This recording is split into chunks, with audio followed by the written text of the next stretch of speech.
15장 우리 11절부터 우리 32절까지 보겠습니다. 제가 가지고 있는 성경책은 신약성경 121쪽입니다. 누가복음 15장 우리 11절부터 우리 32절까지입니다.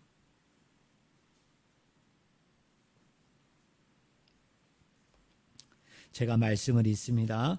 또 이르시되 어떤 사람에게 두 아들이 있는데 그 둘째가 아버지에게 말하되 아버지여 재산 중에서 내게 돌아올 분깃을 내게 주소서 하는지라. 아버지가 그 살림을 각각 나눠 주었더니 그 며칠이 안 되어 둘째 아들이 재물을 다 모아가지고 먼 나라에 가 거기서 허랑방탕하여 그 재산을 낭비하더니 다 없앤 후 그 나라에 크게 흉년이 들어 그가 비로소 궁핍한지라. 가서 그 나라 백성 중 한 사람에게 붙여 사니 그가 그를 들로 보내어 돼지를 치게 하였는데 그가 돼지 먹는 지엄 열매로 배를 채우고자 하되 주는 자가 없는지라. 이에 스스로 돌이켜 이르되 내 아버지에게는 양식이 풍족한 품꾼이 얼마나 많은가. 나는 여기서 주려 죽는구나. 내가 일어나 아버지께 가서 이르기를 아버지 내가 하늘과 아버지께 죄를 지었사오니 지금부터는 아버지의 아들이라 일컬음을 감당하지 못하겠나이다. 나를 품꾼의 하나로 보소서 하리라 하고 이에 일어나서 아버지께로 돌아가니라. 아직도 거리가 먼데 아버지가 그를 보고 측은히 여겨 달려가 목을 안고 입을 맞추니 아들이 이르되 아버지 내가 하늘과 아버지께 죄를 지었사오니 지금부터는 아버지의 아들이라 일컬음을 감당하지 못하겠나이다 하나 아버지는 종들에게 이르되 제일 좋은 옷을 내어다가 입히고 손에 가락지를 끼우고 발에 신을 신기라. 그리고 살찐 송아지를 끌어다가 잡으라. 우리가 먹고 즐기자. 이 네 아들은 죽었다가 다시 살아났으며 내가 잃었다가 다시 얻었노라 하니 그들이 즐거워하더라. 맏아들은 밭에 있다가 돌아와 집에 가까이 왔을 때에 풍악과 춤추는 소리를 듣고 한 종을 불러 이 무슨 일인가 물은데 대답하되 당신의 동생이 돌아왔음에 당신의 아버지가 건강한 그를 다시 맞아들이게 됨으로 인하여 살찐 송아지를 잡았나이다 하니 그가 노하여 들어가고자 하지 아니하거늘 아버지가 나와서 권한대 아버지께 대답하여 이르되 내가 여러 해 아버지를 섬겨 명을 어김이 없거늘 내게는 염소 새끼라도 주어 나와 내 벗으로 즐기게 하신 일이 없더니 아버지의 살림을 창녀들과 함께 삼켜버린 이 아들이 돌아오매 이를 위하여 살찐 송아지를 잡으셨나이다. 아버지가 이르되 예 너는 항상 나와 함께 있으니 내 것이 다 내 것이로되 이 네 동생은 죽었다가 살아났으며 내가 잃었다가 얻었기로 우리가 즐거워하고 기뻐하는 것이 마땅하다 하니라. 아멘. 오늘 같이 읽은 본문 말씀을 가지고 잃은 자를 찾으시는 아버지의 마음이란 제목으로 같이 하나님의 말씀을 우리가 나누기를 원합니다. 이 누가복음을 보면요, 사도행전도 마찬가지지만 다른 복음서와 다르게 누가복음만이 좀 독특하게 좀 강조하고 있는 그런 특징이 있다면 바로 지리적인 그런 구조를 가지고 있는 것을 우리가 알 수 있습니다. 특별히 누가복음의 전체 구조 속에서 중간 부분에 해당되는 부분이 누가복음 9장부터 19장까지입니다. 근데 이 누가복음 9장부터 19장까지의 이 기나긴 한 10장에 관련된 이 모든 이야기는 지리적인 구조를 가지고 있는데 예수님께서 이제 갈릴리를 떠나서 예루살렘으로 가게 되어지는 그 여정, 그 여행 기사를 쭉 다루고 있습니다. 근데 이 여행 기사의 한복판에 있는 말씀이 어떤 말씀이냐면 오늘 저희가 읽었던 누가복음 15장에 나오는 일명 세 가지 비유가 나오죠. 잃은 양의 비유, 또 잃은 드라크마의 비유, 또 잃은 아들을 찾는 그 아버지의 비유, 이래서 이 세 가지 비유가 나오는데 놀라웠게도 9장부터 19장의 이 지리적인 구조의 한 중앙에 있고요. 또 누가복음 전체를 보면 누가복음 1장부터 24장의 한 중앙에 어떤 이야기가 기록이 되어져 있느냐면 이 누가복음 15장에 새 이야기가 기록이 되어져 있습니다. 여러분, 이런 것이죠. 어떤 사람이 글을 쓰는데, 어떤 사람이 책을 쓰는데 그 한복판에 한 중앙에 이런 이야기를 위치시켰다는 것은 다른 이야기들도 중요하지만 이 이야기가 다른 이야기들보다는 더 귀하다는 거죠. 더 중요한 위치를 차지하고 있다는 것이죠. 우리가 마태복음을 봐도요, 마태복음 1장부터 28장의 이 기나긴 이야기 중에 한 중앙에 무슨 이야기가 있느냐면 바로 마태복음 13장의 천국장이라고, 바로 하나님의 나라는 천국은 이와 같으니라고 얘기하면서 7개의 비유가 그 13장 안에 이렇게 담겨 있는 것을 알 수 있습니다. 그러니까 마태복음 전체의 내용은 결국은 뭐냐면 하나님 나라의 이야기, 또 하나님 나라의 복음의 이야기다. 우리가 이렇게 얘기할 수 있어요. 그럼 누가복음도 마찬가지죠. 누가복음 1장부터 24장의 한중앙인 누가복음 15장에 잃은 양의 비유, 잃은 드라크마의 비유, 잃은 아들의 비유가 나온다는 것은 누가복음 전체의 주제가 뭐라는 것이죠? 바로 잃은 자를 찾으시는, 바로 아버지의 마음, 그것이 바로 누가복음 전체를 구성하고 있다. 또 그것이 핵심적인 주제다. 우리가 이렇게 얘기할 수 있습니다. 자, 9장부터 19장의 여행 기사 속에서요, 예수님께서 자기를 쫓는 무리들에게, 사람들에게 계속적으로 강조하는 표현들이 있습니다. 그것이 뭐냐면 나를 따르라는 거예요. 나를 쫓으라는 것입니다. 그러면서 계속 이야기하는 게 뭐냐면 제자도에 대해서 이야기합니다. 너희가 제자가 되려 하거든. 너희가 나를 쫓는, 나를 따르는 나의 참된 제자가 되려 하거든 이라는 표현을 계속적으로 해요. 바로 15장의 앞장인 누가복음 14장에 보면 너희가 내 제자가 되려 하거든 이라는 표현이 무려 3번이나 쓰일 정도로 예수님께서는 이 여행 기사 속에서, 이 여행 이야기 속에서 반복적으로 제자들에게 계속적으로 강조하는 게 뭐냐면 너희가 내 제자가 되려거든, 너희가 내 제자가 되려거든 이라는 표현을 쓰면서 아주 제자도에 대해서 엄청나게 강조하고 있다는 것입니다. 그러면 우리는 이것을 알 수가 있죠. 이 누가복음 15장에 나오는 이 새 이야기도 궁극적으로는 뭐에 관한 말씀일까요? 제자도에 관한 거예요. 너희가 나의 참된 제자가 되려면, 너희가 나를 쫓는, 그리고 진실되고 그리고 올바른 제자가 되려 하거든, 이러이러한 자가 되어야 된다라고 예수님께서 교훈하는 말씀이에요. 설명하는 말씀이에요. 그러면서 누가복음 15장 1절부터 2절에 보면요, 두 종류의 그룹의 사람을 언급합니다. 한 종류의 사람은 세리와 죄인들의 그룹이고 또 한 종류의 그룹은 바리새인과 서기관들의 그룹입니다. 그런데 이 바리새인과 서기관들이 어느 날 예수님께 나왔는데요, 그 서기관과 바리새인들이 이렇게 딱 보니까 예수님과 그의 제자들이 누구와 함께? 세리와 죄인들과 함께 음식을 나누고 있었습니다. 식사를 하고 있었습니다. 그러니까 이 사람들이, 여러분 15장 2절에 보면 뭐라고 표현하느냐 하면, 따라하겠습니다. 수군거리다. 수군거렸다는 거예요. 여기 수군거리다라는 이 표현은 구약에서 나오는 표현인데요, 여러분 출애굽기에 보면 이스라엘 백성들이 광야에서 40년 동안 출애굽하면서 일관되게 모세에게 보인 반응이 뭡니까? 하나님께 보인 반응이 뭡니까? 원망하고 불평했죠. 험담을 했습니다. 여기 수군거려라는 말이 그 단어와 똑같은 말이에요. 그러니까 바리새인과 서기관들이 예수님과 예수님의 제자들이 세리와 죄인들과 함께 식탁 교제를 나눌 때, 식사를 하고 있을 때 이 사람들이 원망했다는 것입니다. 불평했다는 것입니다. 왜 그렇습니까? 세리와 죄인들은 다 죄인으로서 이미 낙인받은 자들이에요. 취급받은 자들이에요. 이 서기관과 바리새인들은 뭐라고 생각했느냐 하면, 저들하고 함께 식사한다는 것은 저들의 더러움이 자기들에게 전염된다고 생각했어요. 자기들에게 전이 되어져서 우리는 의롭고 깨끗한데 저들과 어울리다 보면 저들의 더러움이, 또 저들의 죄인됨이 나에게 오염되어짐을 통해 우리들도 더럽혀진다고 생각했기 때문에 서기관과 바리새인들은요 절대로 세리와 죄인들과 식사하는 일이 없었습니다. 하지를 않았습니다. 왜? 더럽혀지는 일이니까. 나는 깨끗하고 의로운데 그 사람들하고 어울리고 그 사람들과 식사하면 그 사람들에 의해 전염이 돼서 내가 더러워지는 일이었기 때문에, 감염되는 일이었기 때문에 그 사람들하고는 식사하지 않았거든요.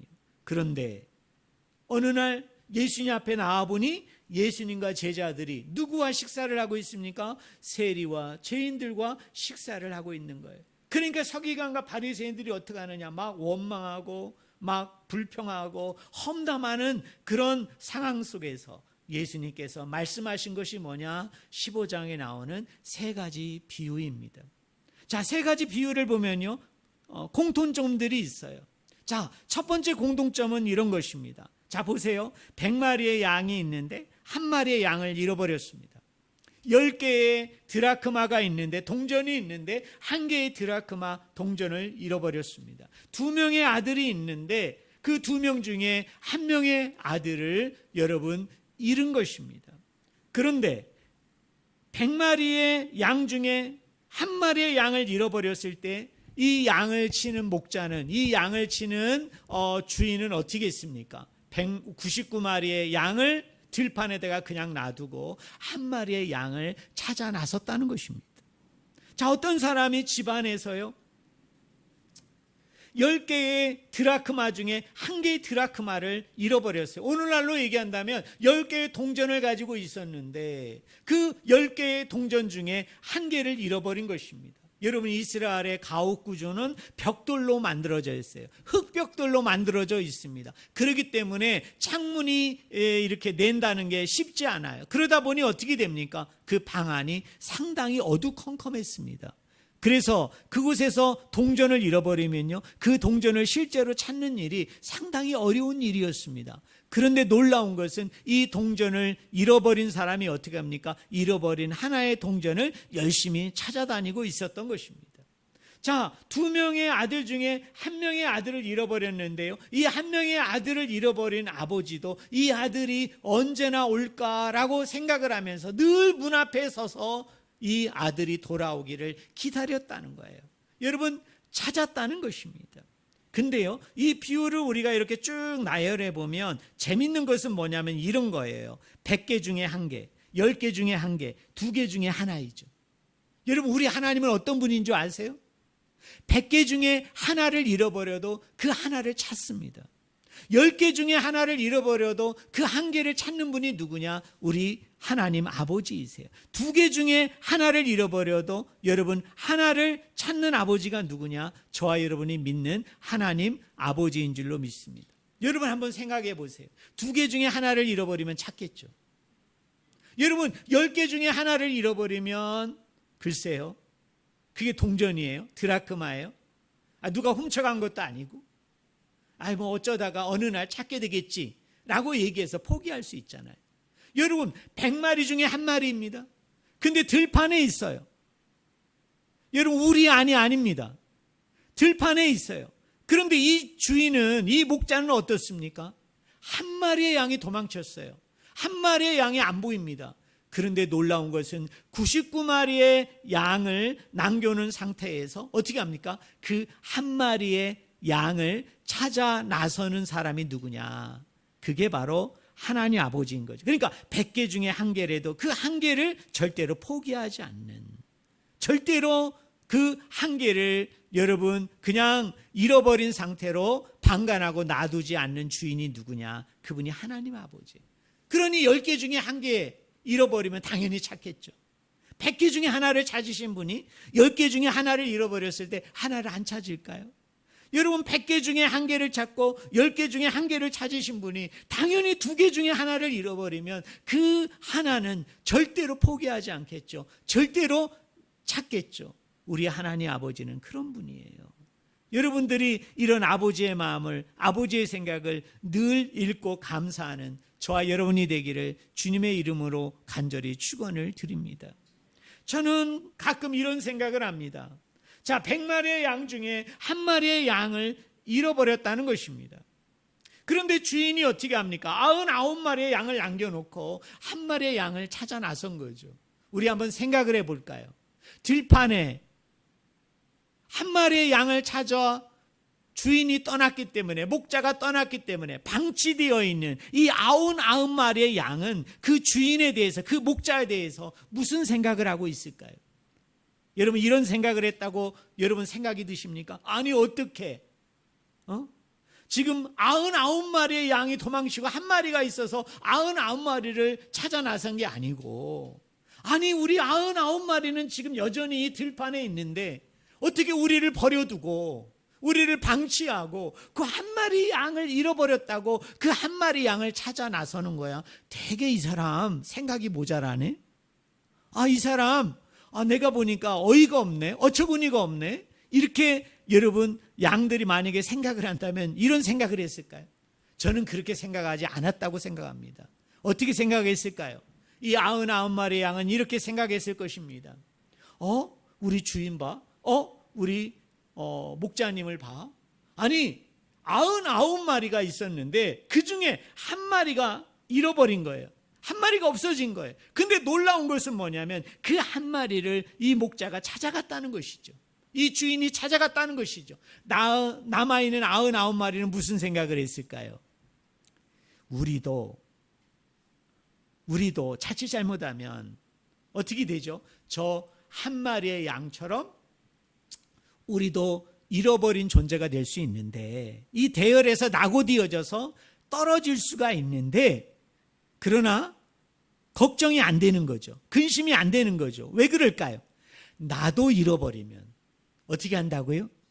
반드시 나를 찾아오는, 반드시 잃어버린 나를 구원하는 그런 목자이구나, 주인이구나 라고 이 99마리의 양은 얼마나 안심이 될까요? 얼마나 든든할까요? 저는 그 주인에 대해서, 그 목자에 대해서, 그런 행동에 대해서 이 99마리의 양은 무한한 신뢰와 그리고 무한한 기대를 여러분 이 99마리의 양이 가졌을 것이라고 저는 생각이 드는 것입니다. 사랑하는 성도 여러분, 우리 하나님은, 우리 예수님은 바로 잃어버린 자 같은 저와 여러분을 위해서 이 땅에 성육신하셨고, 그리고 고난받으시고 죽으시고 부활하시고 그리고 승천하셔서 지금 아버지로부터 하나님 나라를 위임받아서 그 보좌에서 여전히 다스리고 통치하시는 분이 누구냐? 그분이 바로 예수 그리스도이신데요. 이 예수 그리스도는 어떤 분이냐? 100마리 중에 한 마리를 잃어버리고 10마리 중에 한 마리를 잃어버리고 두 사람 중에 한 사람을 잃어버려도 반드시 어떻게 합니까? 그것을 찾으시는, 그 잃어버린 자를 찾아가서 어떻게 하든지 그 영혼을 회복하고 치유하고 구원하시는 놀라운 사랑의 하나님임을 저는 여러분들이 반드시 믿기를 주님의 이름으로 간절히 축원을 드립니다. 여러분, 어려움이 있습니까? 여러분, 힘든 일이 있습니까? 여러분, 너무나도 어려운 장벽들이 지금 여러분들 앞에 펼쳐져 있습니까? 그러나 여러분, 걱정하지 마십시오. 우리 주님은 단 한 영혼이랄지라도 실족하지 않기를, 단 한 영혼이랄지라도 여러분 그 영혼이 잃어버려지지 않기를 여러분 찾으시고 그리고 마침내 그 잃어버린 영혼을 찾으셔서 회복하고 구원하시는 분이 바로 예수 그리스도이심을, 또 우리가 믿는 하나님 아버지이심을 저는 우리 성도님들이 반드시 믿기를 주님의 이름으로 간절히 축원을 드립니다. 여러분, 사람은 포기할 수 있습니다. 사람은 내려놓을 수 있습니다. 여러분, 내가 어려움에 처할 때, 힘든 일에 처할 때 사람은 나에게 다 등을 돌릴 수 있습니다. 그러나 우리 하나님 아버지는, 우리 예수 그리스도는 100개 중에 하나, 10개 중에 하나, 2개 중에 하나를 잃어버린다 할지라도, 어떤 개수 속에서 어떤 개수를 잃어버린다 할지라도 반드시 그 영혼을 찾으시고 회복하시고 구원하시는 분이 바로 하나님 아버지임을 저는 여러분들이 믿기를 주님의 이름으로 간절히 축원을 드립니다. 여러분, 이 세 가지 비유의 두 번째 공통된 특징은 뭐냐면 이런 것입니다. 100개 중에 하나를 찾았을 때, 10개 중에 하나를 찾았을 때, 두 개 중에 하나를 찾았을 때 이 아버지는 너무나 기뻐한다는 것입니다. 너무나 즐거워하신다는 것입니다. 그리고 그 아버지만 기뻐하는 것이 아니라 그 가족들, 그리고 그 마을 사람들 전체를 초대해 가지고 여러분, 이 잃어버린 것을 찾은 것에 대해서 그들과 함께 기뻐하고 즐거워하고 그리고 연애를 베풀음을 통하여 그 기쁨을 나누시는 분이 누구냐? 그분이 바로 하나님 아버지인 것을 이 세 가지 비유는 공통적으로 저와 여러분에게 보여주고 있다는 사실입니다. 사랑하는 성도 여러분, 우리 하나님은 저와 여러분을 보실 때, 또 저와 여러분을 대할 때 그런 마음으로 대하신다는 것을 저는 여러분들이 꼭 아셨으면 좋겠습니다. 내가 100개 중에 1개일 수도 있고요, 내가 10개 중에 하나일 수도 있고요, 내가 2개 중에 하나일 수도 있습니다. 여러분, 양보다 더 귀한 것은 돈이죠. 여러분, 돈보다 더 귀한 것은 뭐입니까? 사람입니다. 그렇다고 우리 하나님은 사람만 잃었다가 찾는 것이 아니라, 오늘 비유 그대로 얘기한다면 그게 돈이라 할지라도, 그게 가축이라 할지라도, 한 마리의 양이라 할지라도 그걸 돈으로 환산하면, 사람의 값어치와 가치에 비교한다면 이 돈이라는 것은, 이 양이라는 것은 정말 보잘것없고 하찮고 사람하고는 물물 교환할 수 없는, 사람하고는 맞바꿀 수 없는 정말 그 정도의 작은 가치, 그리고 보잘것없는 그런 무게를 가지고 있지만 우리 하나님 아버지는 어떻습니까? 100마리의 양 중에 한 마리의 양을 찾았을 때도 기뻐하고 즐거워하고, 10개의 동전 중에 하나의 동전을 찾았을 때도 잃어버린 걸 찾았기 때문에 기뻐하시고, 2사람 중에 한 사람을 찾았을 때도 우리 주님은 여전히 기뻐하시고 가족들과 함께 온 마을 사람들을 초대해서 정말 이 잃어버린 아들을 찾았다는 그 사실 앞에서 기뻐하고 즐거워하고 감사하고 있다는 것을 저는 여러분들이 믿는 은혜가 저 여러분들 가운데 있기를 주님의 이름으로 간절히 축원을 드립니다. 여러분, 잃은 아들의 비유를 보면요, 이 아버지의 기쁨은, 이 아버지의 즐거움은요, 이런 거예요. 이 자식이 밖에 나갔다가 성공해서 돌아왔기 때문에, 이 아들이 밖에 나갔다가 출세해서 돌아왔기 때문에, 정말 이 아들이 밖에 나갔다가 돌아와서 여러분 더 온전하고 더 완전하고 더 귀한 것으로 돌아왔기 때문에 이 아버지가 즐거워하고 기뻐한 것이 아닙니다. 여러분, 이 아들은요 다 낭비했어요. 다 허비했습니다. 정말 유대인들이 먹기 싫어하는 그 열매를 먹어야 됐고, 유대인들이 같이 하고 싶지 않은 사람들과 어울렸던 사람이에요. 쉽게 얘기하면 거지로 돌아왔죠. 정말 한 푼도 없는, 아무것도 없는, 정말 허름한 그 인생으로, 그 낭비된 인생으로, 소비된 인생으로 여러분 돌아왔습니다. 여느 아버지 어머니 같으면 어떻게 할까요? 네? 너무 창피하죠. 너무 부끄럽죠. 정말 말하고 싶지도 않고 보이고 싶지도 않고 사람들을 초청해가지고 우리 아들 돌아왔다고 여러분 잔치를 벌일 정도, 우린 그러지 않을 거예요. 그런데요, 이 아버지는 어떻습니까? 다 낭비하고 다 소비해서 정말 거린과 같은, 거지와 같은 그런 모습으로 돌아왔을 때 어떻게 합니까? 여러분, 옷을 갈아입히고 가라지를 끼우고, 그리고 어떻게 합니까? 살찐 송아지를 잡아서 그 가족들을 다 초대하는 가운데, 그 마을 사람 전체를 다 초대하는 가운데 그 기쁨, 그 즐거움을, 그 말로 다 할 수 없는 것들을 같이 나누면서 함께하고 있는 이 놀라운 아버지의 모습을 우리가 바라보게 되어집니다. 사랑하는 성도 여러분, 우리 하나님은 저와 여러분을 이와 같은 모습으로, 이와 같은 내용으로 저와 여러분을 쳐다보고 있는 줄로 믿습니다. 하나님께서는 우리를 사랑하시되, 우리 때문에 기뻐하고 즐거워하시되, 우리가 뭔가 자격이 있고, 뭔가 구비되고 준비된 게 있고, 뭔가 세상적으로 정말 잘 나가고 잘 우리가 출세하고 번영하고 세상적으로 뭔가 성공했기 때문에 여러분, 하나님이 그때 우리를 기뻐하고 즐거워하고 행복해하는 것이 아닙니다. 회개함으로 돌이키었을 때 비록 세상적으로 볼 때는 실패한 거죠. 세상적으로 볼 때는 너무나 형편없는 인생이 된 것입니다. 형편없는 몸이 된 것입니다. 사람들을 초대해서 함께하기에는 너무나 부끄러운 것이 너무나 많은 아들이었습니다. 그러나 우리 하나님은 평상시에도 이 아들에 대해서는 그런 어떤 조건 때문에, 내용 때문에 이 아들을 사랑하고 기뻐하고 즐거웠던 것이 아니었기 때문에 잃어버렸던 아들이 다시 찾게 되어졌을 때는 그 기쁨과 즐거움을 뭐라고 표현합니까? 하늘에서도 기뻐한다. 하늘에서도 즐거워한다. 그 정도의 기쁨과 즐거움을 가지고 가족과 사람들을 초대해서 기뻐하고 즐거워하는 아버지, 그 아버지가 누구냐? 그분이 하나님 아버지입니다. 저는 여러분을 향한 하나님 아버지의 마음도 다 똑같으리라 생각합니다.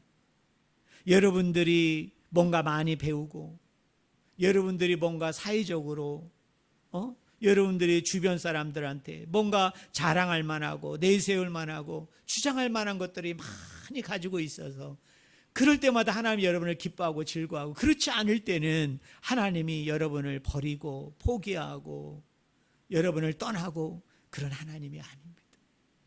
여러분을 만날 때부터, 여러분을 부르실 때부터, 구원할 때부터 하나님은 그 아들을 기뻐하고 즐거워했고요.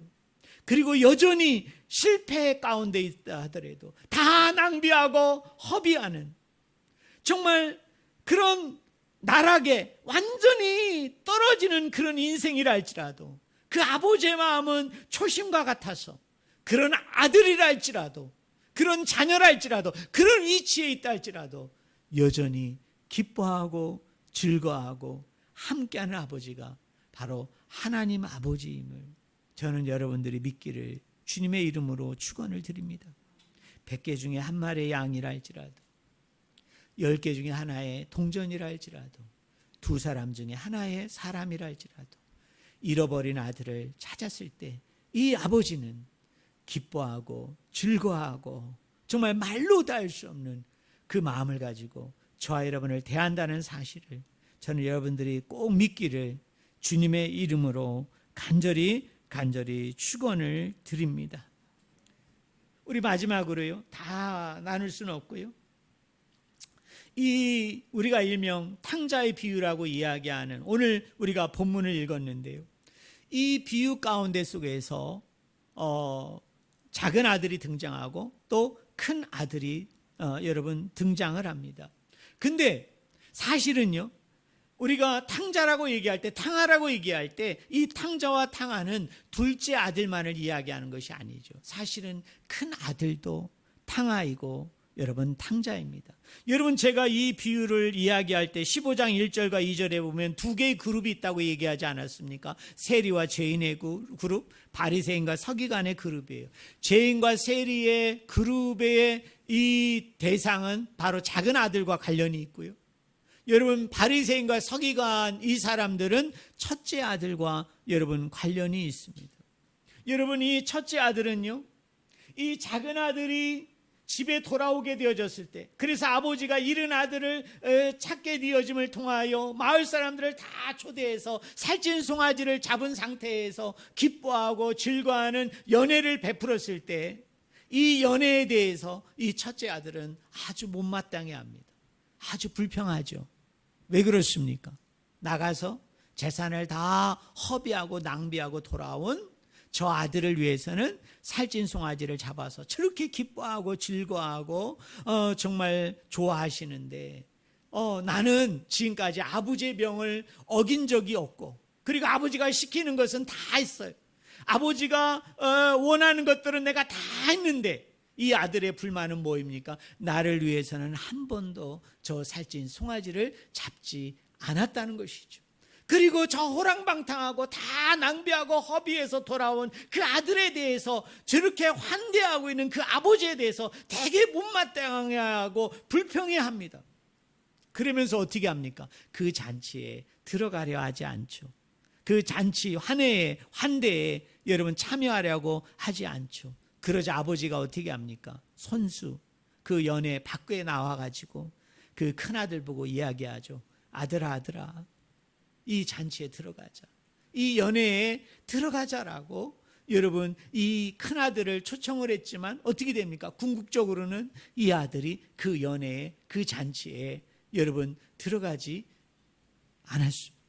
우리가 이 이야기 속에서요, 제가 한 가지 포인트만 나누기를 원하는데요, 여러분 이 큰 아들이 평상시에 아버지의 명을 어김이 없이 아버지가 원하는 대로, 아버지가 시키는 대로, 아버지가 명령하는 대로 다 지키고 준행한 것은 어디에서 비롯된 것입니까?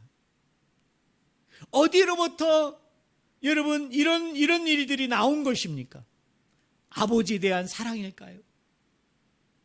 아버지에 대한 그 마음을 그가 읽고 생각하는 가운데, 골몰하는 가운데 여러분 내가 아버지를 진정으로 위하고 아버지를 위해서 진정으로 내가 사랑해야 되겠다는, 희생해야 되겠다는 그 감사하는 마음 속에서, 그 마음 속에서 여러분 이런 행동들이 나온 것입니까? 아니죠. 의무감에, 아들이라는 그 의무감에 여러분 아버지를 그렇게 대한 것이죠. 아버지에게 여러분 그렇게 행동을 한 것이죠. 이 아들의 가장 큰 문제점은 뭐냐면 이런 거예요. 아버지의 기쁨이 자기의 기쁨이 안 되는 거죠. 아버지의 즐거움이 자기의 즐거움이 아니었던 것이죠. 정말 이 큰아들이 그 아버지의 기쁨이 자기의 기쁨이었고 아버지의 즐거움이 정말 자기의 즐거움이었다면 이 호랑방탕에서 돌아온 이 둘째 아들을 통해서 아버지가 기뻐하고 즐거워할 때 이 큰아들도 당연히 그 아버지의 기쁨이 나의 기쁨이고 그 아버지의 즐거움이 나의 즐거움이었다면 이 큰아들도 당연히 어떻게 해야 됐을까요? 기뻐하고 즐거워하고 함께 해야 됐던 거죠. 사랑하는 성도 여러분, 우리의 신앙생활도 마찬가지, 여러분 우리의 믿음 생활도 마찬가지입니다. 우리가 그리스도를 믿는다고 할 때, 우리가 그리스도를 따른다고 이야기할 때, 여러분 왜 내가 그리스도를 믿습니까? 왜 내가 여러분 그리스도를 따릅니까? 어떤 의무감에, 아니면 이러이러한 행위를 했을 때 주어지는 어떤 분기 때문에, 어떤 보상 때문에, 어떤 상급 때문에 우리가 주님을 믿습니까? 주님을 따릅니까? 아니면 내가 신앙생활하고 믿음생활하는 것은 그 아버지가 누구인지를 알고 그 아버지가 평상시에 우리에게 어떻게 했다는 것을 내가 알고 믿음을 통해서 또 그 아버지의 기쁨이 나의 기쁨이고 아버지의 즐거움이 나의 즐거움이기 때문에 그 아버지의 기쁨을 위해서, 즐거움을 위해서 그분의 그 함께함을 내가 기대하고 소망하는 가운데 내가 믿음 생활하고 내가 신앙 생활하고 있는가? 저는 오늘 이 시간에 여러분도 여러분 스스로를 한번 잘 진단해 보셨으면 좋겠어요. 여러분 신앙 생활이 어떻습니까? 믿음 생활이 어떻습니까? 쉽지 않죠. 정말 말씀대로 산다는 게, 또 하나님이 이야기하는 그 기준대로, 그 내용대로 산다는 게 여러분 쉬운 것은 아닙니다. 어렵죠. 그러나 여러분 내 이 신앙생활이, 내 이 믿음생활이 어떻습니까? 여러분 기쁩니까? 여러분 즐겁습니까? 내가 교회 나오는 것, 내가 교회 나와서 예배하는 것, 내가 믿는 사람으로서, 한 명의 신앙인으로서 내가 살아간다는 것 자체가 얼마나 기쁨이고 얼마나 즐거움이고 얼마나 감사이고 여러분 얼마나 행복입니까? 내가 기뻐하지 못하고 내가 즐거워하지 못하고 혹시 내가 감사하지 못하는 이유가 오늘 본문 말씀에 등장하는 큰아들과 같은 그런 모습은 아닙니까? 어떤 의무감에, 어떤 책임감에 내가 그리스도를 따르고 쫓고자 한다면 거기엔 기쁨이 없습니다. 즐거움과 감사가 없습니다. 그러나 여러분, 내가 신앙생활하는 목적이, 내가 그리스도를 따르고자 하는 그 목적이 나에게 있는 것이 아니라 그분에게 있다면, 하나님에게 있다면, 그래서 그분의 즐거움을 위해서, 그분의 기쁨을 위해서, 그리고 그분의 기쁨이 나의 기쁨이고 그분의 즐거움이 나의 즐거움으로 여겨지고 삼는 사람은 나 때문에 기뻐하고 즐거워하는 게 아니라, 내 상황 때문에, 내 여건 때문에 기뻐하고 즐거워하는 것이 아니라, 내 기쁨은 그분에게 있고 내 즐거움은 그분에게 있고 내 행복은 그분에게 있기 때문에 어떤 상황과 어떤 여건과 어떤 고통과 아픔 가운데 속에서도 그 기쁨의 대상이 되는, 그 즐거움의 대상이 되는, 행복의 대상이 되는 그분 때문에 나는 기뻐하고 나는 즐거워하고 나는 행복해 마지 않는다는 게, 그게 저는 신앙이죠. 여러분, 그게 믿음인 것이죠.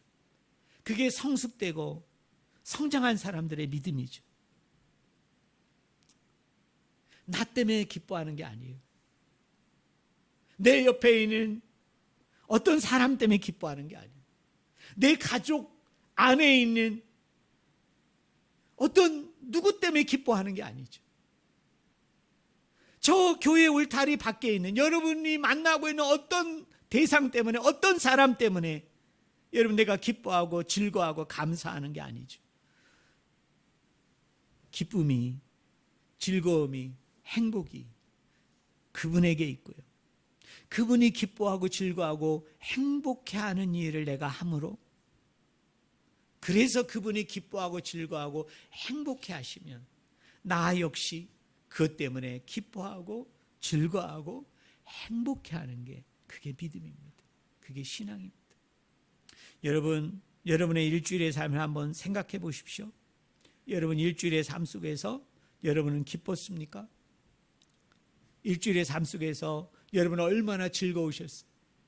여러분 일주일의 삶 속에서 여러분은 얼마나 행복해하고 얼마나 감사했습니까?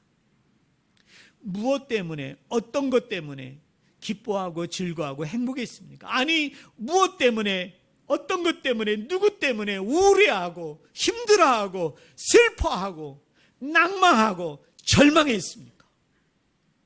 누구 때문입니까? 나 때문입니까? 아니면 다른 누구 때문입니까? 여러분, 신앙생활은, 믿음생활은 나의 믿음의 대상이 되는 그리스도, 나의 믿음의 대상이 되는 예수님, 하나님이 내 기쁨과 즐거움과 행복의 대상이 되시고, 그래서 나는 그분 때문에 늘 기뻐하고 즐거워하고 행복해하는 그런 삶, 그런 삶의 내용들을 우리가 가지고 우리가 여러분 하루하루를 살아가는 게, 그게 신앙이에요. 그게 믿음이에요. 누구 때문에 기뻐하는 게 아니고, 어떤 일 때문에 기뻐하는 게 아니고, 어떤 것 때문에 기뻐하는 게 아니라, 나는 주님 때문에, 나는 하나님 때문에, 나는 그리스도 예수님 때문에, 내 기쁨과 즐거움과 행복은 그분 안에 있기 때문에, 그분이 즐거워하고 그분이 기뻐하고 그분이 행복해하기 때문에 나 역시 기뻐하고 즐거워하고 행복해한다는, 정말 이런 놀라운 고백들이 우리 성도님들 가운데 날마다 묻어나고 증거되고 간증이 되기를 주님의 이름으로 간절히 축원을 드립니다. 기도하겠습니다. 하나님 아버지, 그렇습니다.